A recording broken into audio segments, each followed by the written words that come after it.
guys, it's Sarah, and today I'm going to do a book tag, and this one is called the Controversial Book Tag. The originator is Livia from I Livy for Books, I believe is her channel name. I will leave her original video linked down below. Make sure you go check her out. She's so cute. And there's only 6 questions in this one, but she created this because there's just been a lot of controversies going around all year about different types of books and, you know, the content and all this stuff. So she kind of took a little spin on it and made up her own little controversial book tag. So I thought it was cute, and I'm going to go ahead and do it today. Question number 1 is, what is the most controversial book you own or have read, and why? As I was scanning my shelves, the one that really stood out to me as being the most controversial is Forbidden by Tabitha Suzuma, and that is because of the content in here. The concept of this book follows an incestual relationship between a brother and a sister. They are kind of forced into being the parents of their household to their younger siblings, and because of that, it creates this special bond that they have, and they end up falling in love with each other. And I have not read this yet. I plan to in 2018. This is one of my 8 books that I would like to read in 2018. So I am going to read it very soon, but I think that this is, content-wise, this is probably the most controversial book that is on my shelves right now. Question number 2 is, what is a book that has a controversial cover or title?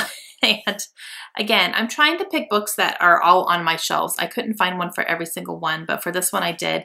And I'm going to go ahead and do How to Make Love Like a Porn Star by Jenna Jameson. I bought this book in Tucson, I think when Borders was going out of business, so I got it for super cheap, but it's always been one that I was very interested in. And this is her autobiography.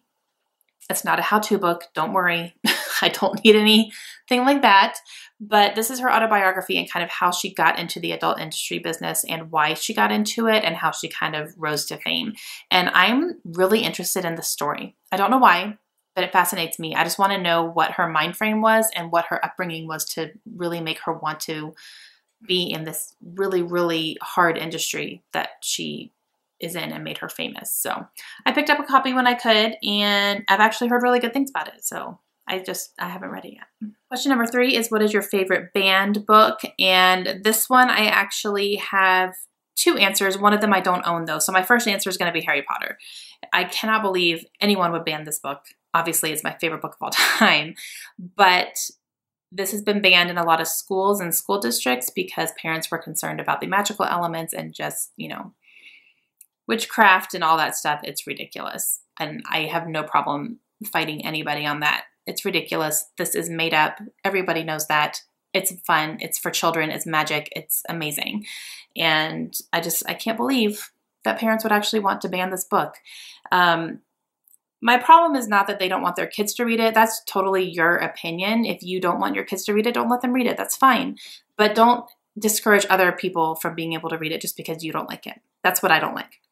So, yep, Harry Potter is definitely number 1. And number 2 is a book that I don't own, but I have read it, and that is American Psycho by Bret Easton Ellis. I don't have a copy of this book because I'm trying to find a really cool edition of it. I want to own it and have it on my shelves because I loved it. But I want to find a really cool edition of the book, and I haven't been able to find anything yet. I'm not a big fan of the original cover, so if you've seen any really cool editions or you know where I can get one, let me know down below so I can kind of check that out. But I'm keeping an eye out for something like that. But that one was also a banned book, and it was insane, and I loved it. Question number 4 is a book that you bought or read after hearing about a controversy surrounding the book. This one I have 2 answers for as well. One of them I read earlier this year, and that's Carve the Mark by Veronica Roth. And Google the controversy. I still don't fully understand it. Like, just Google it if you want to see what it is about. It's something about race. Because when I read the book, I didn't see any issues with that at all. And a lot of booktubers who read this book and were reviewing it before it came out didn't see any issues either until somebody brought it up, and then all of a sudden it was like everyone was going nuts. I'm like, well, if you read it and you didn't see that, you know, like, is it really that big of an issue? Number 1. And number 2, overall, I didn't enjoy the book anyway, with like controversy or not. Number 1, I did not see the controversy in it when I personally read it. And I just overall didn't really enjoy the book that much. I thought it was fine, but it wasn't great. I don't plan on continuing with that book series. It just wasn't super, super interesting to me overall.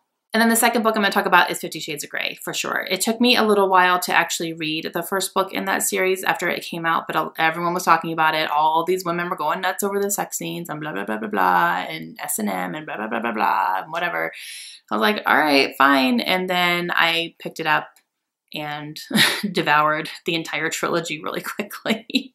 But yeah, I loved it, and that's definitely still a controversial book. People still talk about it. Question number 5 is controversial book to either film or TV adaptations, and this can be anything because they changed the plot of it or the casting or whatever.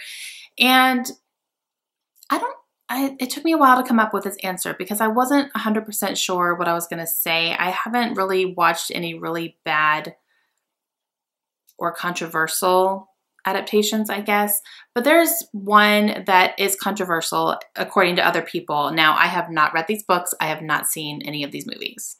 So keep that in mind, but I'm going to say the Divergent series because when the movies came out, from what I hear, again, I haven't read them, I haven't watched them, but I hear they go a little bit off the books. And then the last movie, they made the first part of it, so they were going to separate it into 2 movies. They made the first part, and that is a movie, but then the second part they said they were going to turn into a TV series. And then most of the cast was not on board with that, so they're not even going to be in it. I don't even know if it's happening anymore. So I feel like they really left that unfinished, and to kind of go from a movie and then finish the story in a TV series, I think is a really strange move, and I don't understand why they would do that. I feel like, you know, if you're going to have a movie franchise, have a movie franchise and let it stay there and be there. And then they could have done the second movie and been done, and they would have had all the stars still. So I think that was a really bad move on that company's part. Whoever made it, I don't even know. And I think it really caused people to lose interest in it and just, you know, say, okay, I think we're done with this. So I think they did a disservice to the books. And I'm just gonna say that, even though I haven't read them or seen them. And number 6 is to tag some people and keep this going. So I'm going to tag 3 people. I'm going to tag Julie from Pages and Pens. I'm going to tag Lisa from Books and Smiles. And I'm going to tag Lindsay's from Lindsay's Little Library. So hopefully you guys will do this tag. I'm interested to hear what your options are. And again, check out Olivia's original down below. I think she picked some great books to talk about, and she had great reasons for them. And I will talk to you guys again soon. Have a great day. Bye.